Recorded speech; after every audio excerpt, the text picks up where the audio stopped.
Okay, we're here to review step number 37 of the 67 steps. Marching along. This one was called Why Restaurants Fail, Controlling All Three of the Classic Factors of Production. And you may not be in the restaurant business, but this applies no matter what your venture is or what your goals are. Ty explains right at the beginning that there's kind of this old adage that how do you make $1 million in the restaurant industry? Well, you start with $3 million. In other words, most likely your restaurant venture is going to fail. And that's not discouraging, that's just kind of being a realist. However, by learning about these principles in this 67 steps, we can dramatically increase the likelihood of having a successful restaurant slash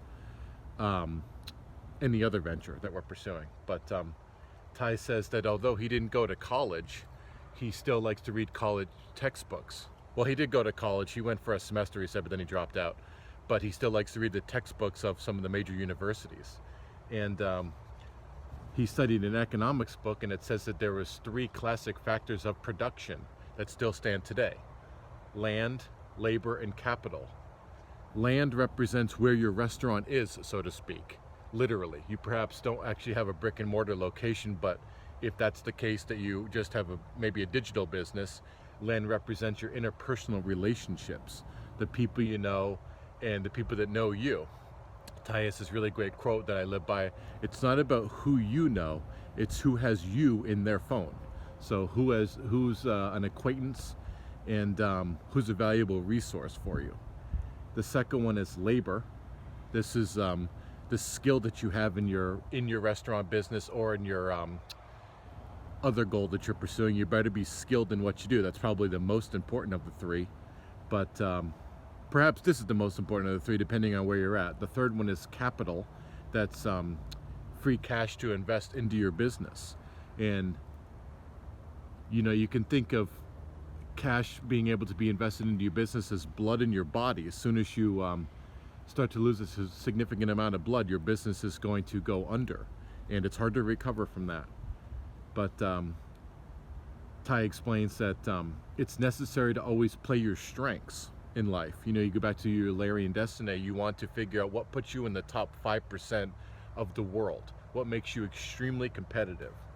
And he also explains it's necessary to continually be a learning machine, to have knowledge in your field, because this will help you not be extreme and stop you from having the black and white mentality, where something is either this or either that. He gives the analogy of a lot of people think they automatically need to go from high school to college, but perhaps that's not necessary. Maybe you need to if you're going to be a doctor or a lawyer or something like that, but he thinks that a lot of people make 2 black and white emotional decisions. Either they won't even consider going to college, which is one extreme, or the other extreme, they're definitely going to go to college without even really thinking about it. And sometimes, if nothing else, that you don't learn anything and you end up with $80,000 to $100,000 in college debt. Yeah, you have the degree, but what did you really learn?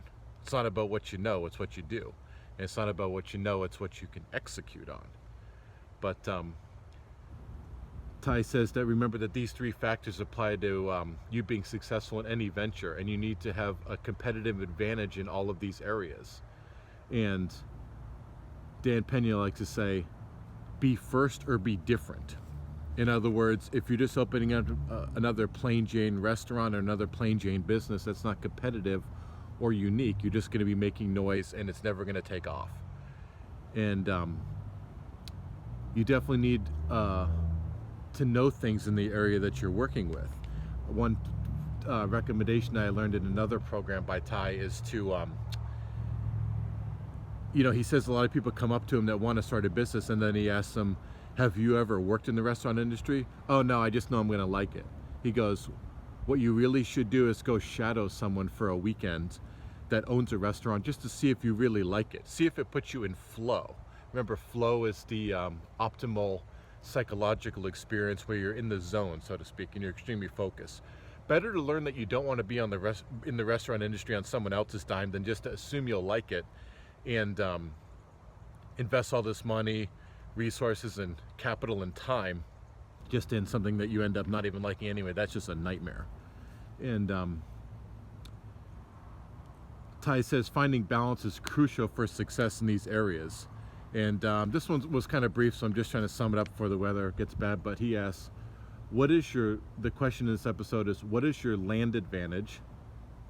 What is your labor advantage? And do you have access to capital? And which of the three is your worst area?